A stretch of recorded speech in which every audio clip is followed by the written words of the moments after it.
about his effort to publicly foment violence as he talks about putting Liz Cheney before a shooting squad.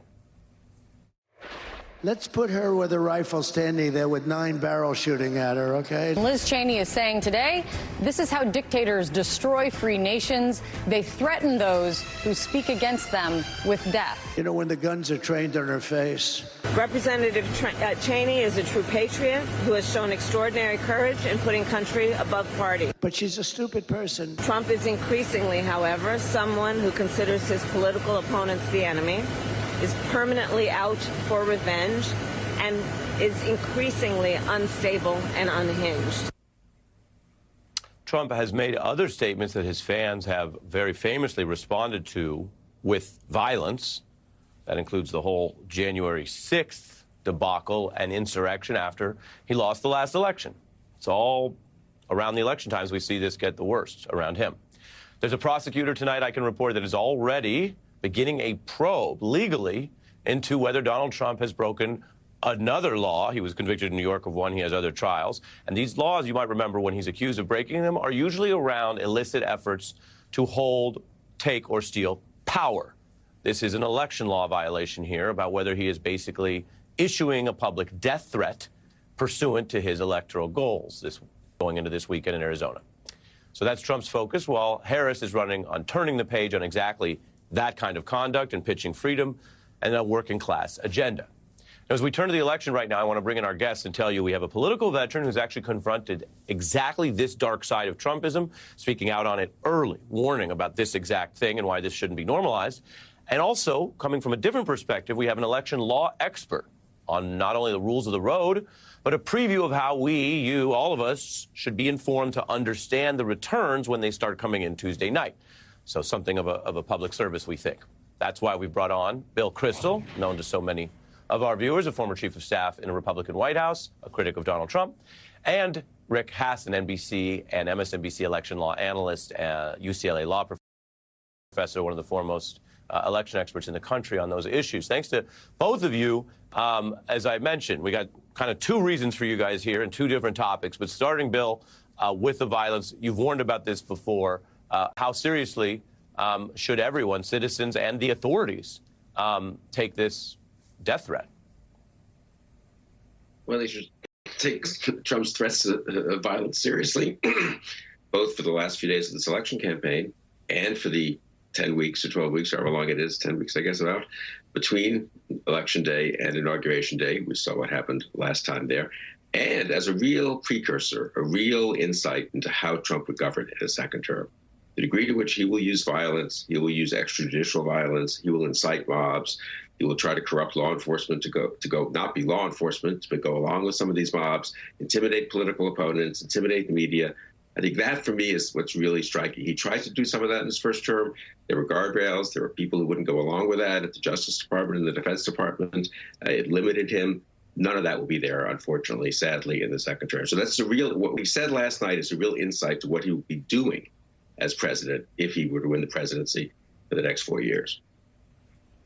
Yeah, and Bill, we've seen countries around the world that have different standards for how much violence, retribution, politicized, physical interference with what would otherwise be what we call politics. And there are ranges. Having gone through January 6th, he's now running on pardoning those people convicted of violence and sedition, and talking this way going into the closing weekend. How do you see the politics of that? I hate to say it that way, but that's what it is. He's talking with Tucker Carlson. He's campaigning. He thinks this is a campaign message? I mean, he's totally committed to politicizing the Justice Department. The court's given him broad immunity, which will spill over to some of what his deputies do. He's going to pardon the J6 insurrectionists. What does all that say when you put it together? What is the image of America we then have? The emboldening of violence on his behalf, whether it's explicitly ordered or just kind of implicitly encouraged and smiled upon and winked at under Trump, is really striking. Is that what voters want? I don't think so. I think it's why he's been losing a little bit of ground, actually, this last week since the Madison Square Garden event. But it is the real threat of Trump's second term. And I would say that it's been hard to bring that across to people because people have such confidence in America, such confidence that those things don't happen here. And in his first term, he was checked to some degree. So people think, well, we made it through 4 years, we can make it through another 4. But this second 4 will not have people checking him at the Defense Department and the Justice Department and the White House counsel's office. Yeah, no, it's clear and it's blunt. Rick, a offshoot of this is that Donald Trump and his allies did a lot of lying and tried to genuinely confuse people around the last election loss. So what we do on election night, starting as the results come in, however long it takes, fits in with these larger campaigns. And as you know, and we've discussed before, if the country is generally well informed, we're in a better footing to deal with whatever comes. Than if a large number of people are genuinely misinformed. So the lies work, and the people who are lied to think they're the freedom fighters, as some of those people did on Jan 6. So I want to talk about how we take in these early results as it comes in, Rick. And I want to remind everyone, just as an example, when Trump wasn't on the ballot, just take the general midterms in 18. The headlines will show you. When it was all counted over many days, some results came in later than others, it was a giant blue wave. There were charts, there were numbers, it was historic. And yet I want to show coverage, and in all fairness, including people we rely on as experts, James Carville among them, who were covering the early numbers as if they meant more than they did early in the night. Take a look. Tonight, there was some hope that the Democrats would have a wave election. It's not going to be a wave election. This is probably a rare opportunity to see McConnell smile. It is indeed a good morning for Senate Republicans. It was not the blue wave that a lot of people predicted. I have to say, when you look at what's going on here tonight, this is not a blue wave. This is not a wave that is knocking out all sorts of Republican incumbents. Several of those people were just speaking far too early to count. I picked a non-presidential example on purpose, Rick, that had nothing to do with whether Donald Trump was involved. What are your tips for us to do this better or right as a citizenry on Tuesday night and beyond? Sure. Well, the stakes are a lot higher this time in a presidential election. Coming 4 years after, you may remember, 2 a.m. after Election Day, Donald Trump declared victory prematurely and incorrectly. And so we know that what happened last time was that the Democrats voted more by mail, Republicans more in person. The in-person votes were tabulated first, even though everyone was finished voting at the same time. And we went from Donald Trump leading by well over 100,000 votes in Pennsylvania at the beginning on election night to, by the time we get to the Saturday after Election Day, it was a Joe Biden victory by about 80,000 votes in Pennsylvania. We could see a similar pattern again. We don't know if we will, but the idea should be it's too early to call. We're not going to know if it's it could be a blowout for either candidate, but if it's not, we're going to have patience. I hope it won't be as late as Saturday, but it might be Wednesday, Thursday, Friday before we actually know who's. Let me slow you down. Let me slow you down on that first point, and then you can continue. You're reminding everyone with real numbers that if you did what we just showed, instead of saying, oh, whoever candidate, in that case, Trump is up by so many thousands of votes, as if it's a sports game and he's up. You're reminding everyone that wasn't ever the case. It wasn't whether he was up or not. It was too early to call. And then when we had all the votes, he was down by a lot more. Yes? That's right. And so everyone's finished voting. It's just a question of tabulating the votes. And the other thing we know is that large Democratic cities have lots of voters. And if they have a lot of voters voting by mail, it takes a long time. We just saw if we take the Wisconsin example, it's going to be they're now reporting maybe 2 or 3 a.m. before, after the election, before they finish processing the ballots in Wisconsin. So, people who think that they're going to get an instant answer, they're not going to get it. But what makes it dangerous is Trump declaring victory again, which I expect he will do, whether he wins or not, and millions of people believing that the only way that Trump loses is if Democrats cheat, because that's the message that the campaign has been sending. And so that's going to be a dangerous period for this country. And news media can't compound it by saying Trump's leading if that's, in fact, where he has more ballots that have been tabulated before we get to the full count. Yeah, it's such important points you raise. We'll be keeping them in mind in our roles on Tuesday, but also it matters for everyone because so many people are part of the conversation, whether that's good or bad or in between, online and talking to each other and posting. And the clear takeaway there that you said, when it's too early to call, that's very different than saying somebody's up. This is more important than a baseball game and is scored a little differently. Rick and Bill, thanks to both of you. Thanks. Thank you. Appreciate it.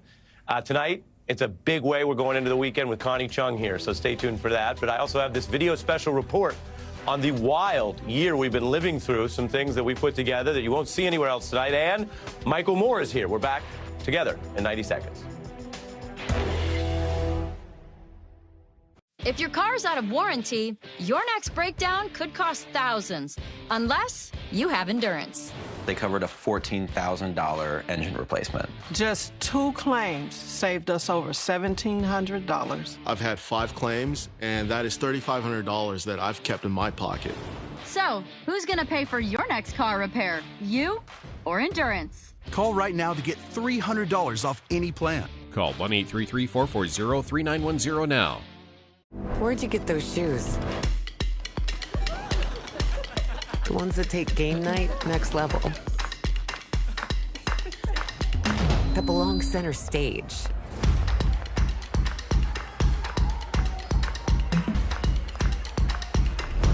And totally own the big picture.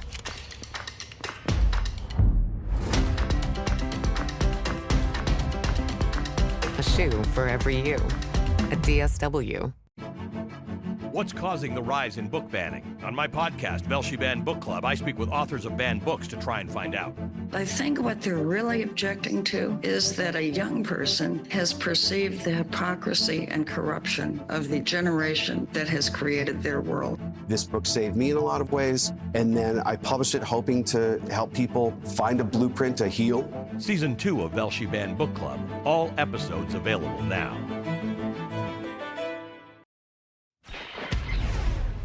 All the time we hear about this election being the most important, or we're living through these extraordinary, unprecedented times. It may even leave some people numb to these actual events and the choice on Tuesday. So right now we have a tour through this year that we've all been sharing, from Rachel addressing the nation on a series of truly historic nights to what you might remember, that first indictment and then conviction of a former president, which is relevant now as voters consider electing felon Trump in these next few days, to the switch heard round the world, which upended the whole Biden-Trump rematch. And we're joined by a filmmaker who knows something about big stories and how the truth can be so strange. Michael Moore right here. And Michael, you will have the daunting task tonight of trying to make sense of what we're about to see on the other side. We're going to watch this together. We've lived through it. But honestly, I will say, putting this together as our team was doing across this week, we found it pretty historic and wild. So right now, here is our new Beat video special report on the year and the campaign as we near the end, finally. I just think we're going to have a weird year. I'm running for re-election. I am tonight announcing my candidacy for President of the United States. We already know our candidates. It's, drum roll, please, these guys. Not a lot of folks want Biden to run. It is true for Trump as well. Appoint a special counsel, Robert Hur, as a special counsel. Well, the kind of twist that would have seemed like a movie plot. An indictment was unsealed. The gravity of this moment cannot be overstated. I did learn something from you, a new term, a shouting indictment. You know, it's not a legal term yet. Joy. Yet. The surrender heard around the world. 700